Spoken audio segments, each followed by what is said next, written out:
Welcome साथियों। आज हम बात करेंगे आनुवंशिकी यानी जेनेटिक्स। जो जेनेटिक्स है वो होता क्या है, यानी आनुवंशिकी वास्तव में होती क्या है। आनुवंशिकी के अंतर्गत जीवों में होने वाले हेरिडिटी और वैरायटी का अध्ययन किया जाता है। आनुवंशिकी के अंतर्गत जीवों में होने वाली जो हेरिडिटी और वैरायटी है उसका अध्ययन किया जाता है। मतलब कि जीवों में कौन कौन सी भिन्नताएं पाई जाती हैं, ये आनुवंशिकी के अंतर्गत हमें पता चलता है। जेनेटिक्स शब्द का सर्वप्रथम जो प्रयोग है वो वाटसन ने किया।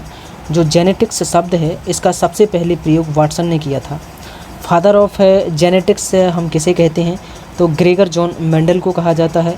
फादर ऑफ मॉडर्न जेनेटिक्स यानी आधुनिक आनुवंशिकी का पिता किसे कहते हैं, तो वो टी.एच. मॉर्गन को कहा जाता है। जॉनसन ने 1909 में, जो जॉनसन थे वैज्ञानिक जॉनसन ने 1909 में जीन की खोज की। वाटसन ने 1905 में सबसे पहले जेनेटिक्स शब्द का प्रयोग किया। मतलब जो जेनेटिक्स शब्द है इसका सबसे पहले प्रयोग वाटसन ने किया था 1905 में। डीएनए आनुवंशिक गुण का वाहक है। जो डीएनए है वो आनुवंशिक गुण का वाहक का मतलब होता है कि जो आनुवंशिक गुण यानी जो हमारे लक्षण हैं वो एक पीढ़ी से दूसरी पीढ़ी में ले जाने का काम डीएनए करता है। यौन प्रजनन में माता पिता का योगदान अपने जीवन का आधा हिस्सा होता है। जो यौन प्रजनन है, यौन प्रजनन में माता पिता का योगदान अपने जीवन का आधा हिस्सा होता है। मॉर्गन का जो निधन है वो 1884 ईस्वी में हुआ था। वनस्पति भागों या बीज के बजाय, वनस्पति भाग ले लो या कोई बीज ले लो, उनकी बजाय कोशिकाओं के माध्यम से नए पौधों को उगाना टिश्यू कल्चर कहलाता है। क्या कहलाता है? टिश्यू कल्चर कहलाता है। जीनोटाइप क्या है? किसी भी लक्षण को निर्धारित करने वाले जीन के समूह को जीनोटाइप कहा जाता है। जीनोटाइप का मतलब है कि किसी भी लक्षण को निर्धारित करने वाले जीन के समूह को जीनोटाइप कहा जाता है। मतलब कोई एक लक्षण है और उन लक्षणों को निर्धारित करने वाले जो जीन के समूह है उसे जीनोटाइप कहा जाता है। फेनोटाइप जीनोटाइप के आधार पर जीवों में जो लक्षण उभर कर बाहर आते हैं उसे फिनोटाइप कहा जाता है। मतलब कि जो जीनोटाइप है उसके आधार पर जीवों में जो भी लक्षण उभर कर बाहर आते हैं उसे हम फिनोटाइप कहते हैं।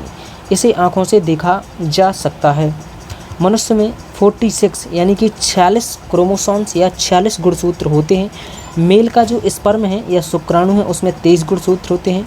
फीमेल के ओवम यानी कि अंडाणु में 23 गुणसूत्र होते हैं।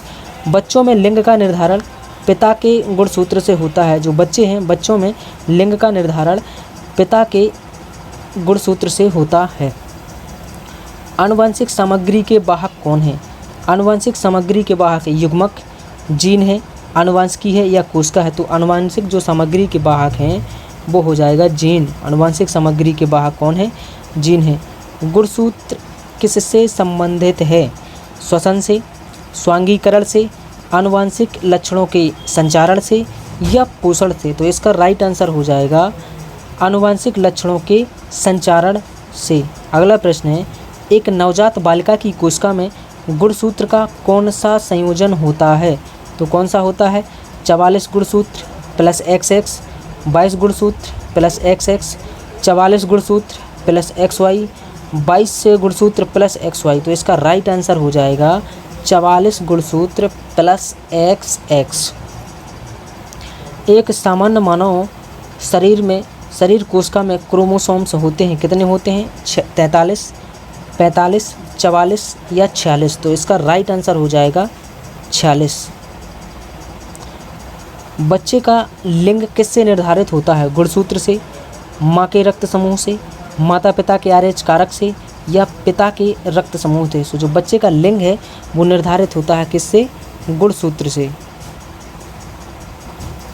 लैंगिक प्रजनन में डॉट डॉट शामिल होते हैं। समान लिंग 2 जनक, विपरीत लिंग 1 जनक, विपरीत लिंग 2 जनक, कोई भी लिंग 1 जनक।